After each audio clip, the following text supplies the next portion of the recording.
This is TechCrunch.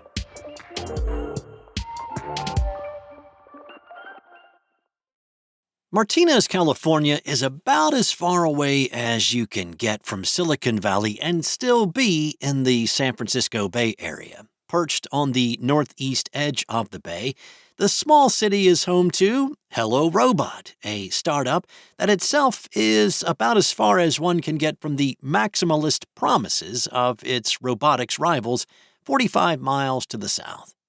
Hello Robot released the fourth iteration of its home assistance robot called Stretch last month, and you might stretch to call it a humanoid robot. While Stretch boasts a vaguely human torso and sensor-studded head, its telescoping arm has a pair of pinchers, and it rides around on a heavy omnidirectional wheeled base. When Stretch's batteries run down, lights around its eyes glow.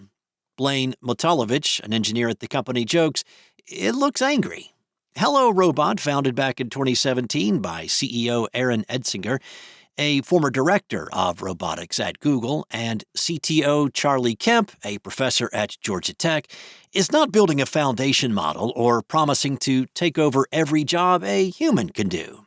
Hello Robot developed Stretch to do something many other robots are not doing: working in real homes with real people at a time when most are behind glass in laboratories. Now, this is vital.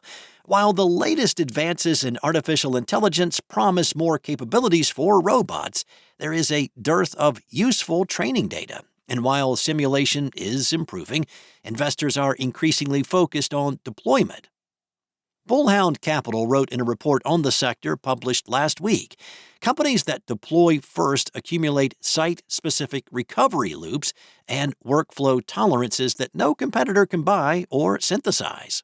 In robotics, the moat isn't just IP, but accumulated operating hours under real-world liability.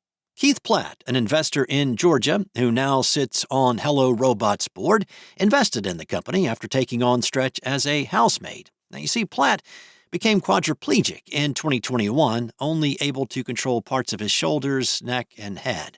He began exploring adaptive technology and in 2024 started working with Hello Robot, which has an occupational therapist on the team to support its work with Platt and other people with similar conditions. Platt controls his Stretch using a voice-operated iPhone app. He can task it to autonomously move to somewhere in his house, then take over direct control to manipulate objects and perform tasks. One deceptively simple project has been figuring out how to get Stretch to serve him a protein shake for breakfast, which normally requires the assistance of another person. Platt told TechCrunch, "When we first started out with that activity, it took me independently, no one there, took about 2 hours, but I was going to stick with it. It got down to where, within a few minutes, I could drink the whole shake and put it back on the counter." Being dependent on people is a real challenge, both physically and emotionally, Platt says. Anything he can do to regain independence, like putting on or taking off his reading glasses or brushing his teeth himself, is huge. Not just for him, but for the people who care about him. He predicts it would be life-changing for families if robotic assistants could enable people with mobility challenges to be able to safely spend a day at home, allowing their family members to work independently or leave the house without hiring a professional caregiver. Stretch comes from the factory with limited autonomy. Focusing on having a human in the loop is intentional.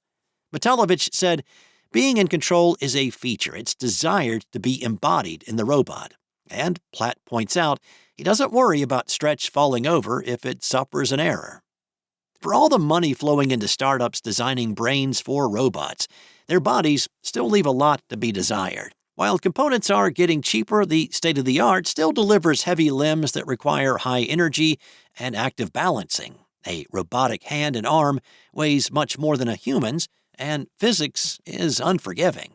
When robots make mistakes, they damage things around them. Now, one startup called the Bot Company is being sued by a San Francisco Airbnb owner who says the company rented his apartment to work on its robot, which scratched furniture, broke appliances, and chipped bathroom tiles. Mahi Shafiullah, a postdoc working on robotic hands at the University of California, Berkeley, told TechCrunch the state of hardware today is actually abysmal from the perspective of, I want to have robots in my parents' place. He recalled industrial robots in his lab accidentally punching through a plastic kitten playset they were supposed to carefully manipulate. Ultimately, he came to use the third generation of Hello Robot's Stretch as part of his PhD research at New York University. Models he helped develop with Stretch won the Best Demonstration Prize at last year's Computer Vision and Pattern Recognition Conference. Hello Robot does not promise that Stretch will have the complexity or the capability of a humanoid robot that enamor the Valley, but its simpler design could make it more powerful. Etzinger compares his company to Waymo, which became the leading purveyor of self-driving cars by focusing on safety first, although the money helped.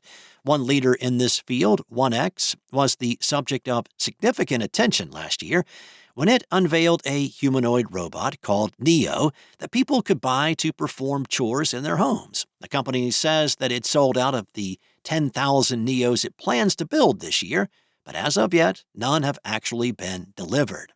Shafiullah said that Hello Robot has been really cautious and really caring about this problem because I think they're designing it to be around people first. And then they're thinking about where are the capabilities that they can fit in without those limitations.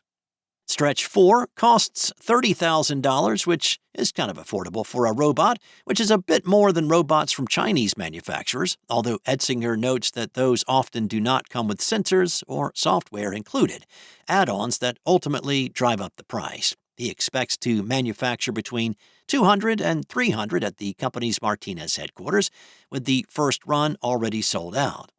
Etzinger wants to keep the robot accessible to hackers and researchers on low budgets. One design criteria for Stretch is that it has to be shippable in a cardboard box via UPS or DHL. Once wooden crates and installation teams are required, costs go up and accessibility declines.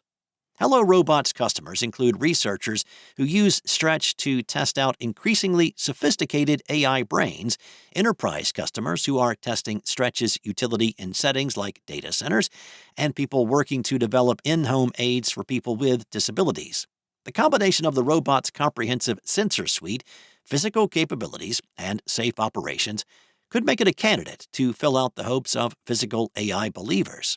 Shafiullah said, the algorithms may be there, but the data is not, and data is actually really like 80% of the ingredients that matter.